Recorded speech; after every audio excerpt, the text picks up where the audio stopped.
At 50 years old, a grieving mother named Grace packs her car and drives away from Seattle. She is setting out on a cross-country road trip she had always planned to take with her son, John. John won't be joining her. He recently passed away from a sudden heart attack before he even reached his 30th birthday.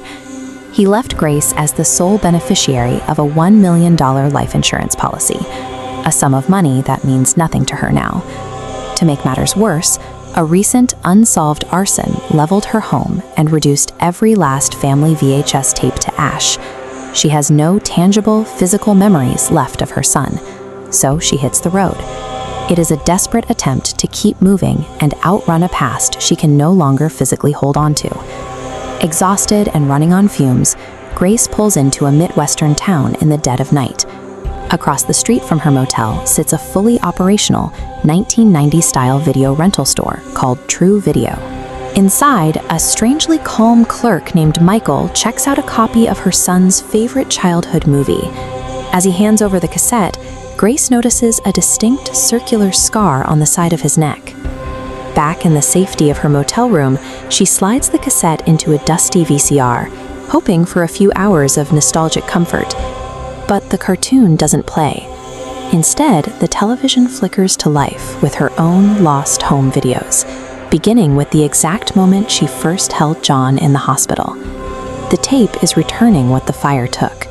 It acts as an impossible artifact, a supernatural backup drive, restoring her destroyed memories in perfect detail. The footage continues chronologically, showing scenes exactly as she remembers recording them: childhood Christmases, first steps, and the day they brought her daughter Bree home from the hospital. But there is a pattern. Whenever young Bree looks directly at the lens, the image wavers and glitches into heavy static. Then the perspective shifts. The screen begins playing scenes she was never present for, recorded from angles that shouldn't exist. Grace watches teenage Bree and John locked in a vicious argument over a bag of drugs. The tape serves as an unblinking, objective recorder of a family dynamic that was far darker than she realized. The tape jumps forward to the night her house burned down, capturing a dark figure intentionally setting the fire before fleeing into the night. The static breaks again on the night John died. The adult siblings sit at a kitchen table, drinking vodka and playing a card game. The camera angle shifts entirely, dropping directly into Bree's first-person perspective. While John is highly intoxicated and vulnerable, Bree reaches into her bag, pulls out a medical syringe, and empties a lethal substance into his drink. As John begins to convulse on the floor, the microphone picks up Bree's whispered motive.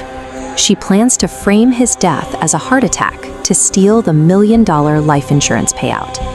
This single reel of footage proves that John's fatal heart attack was actually a calculated murder.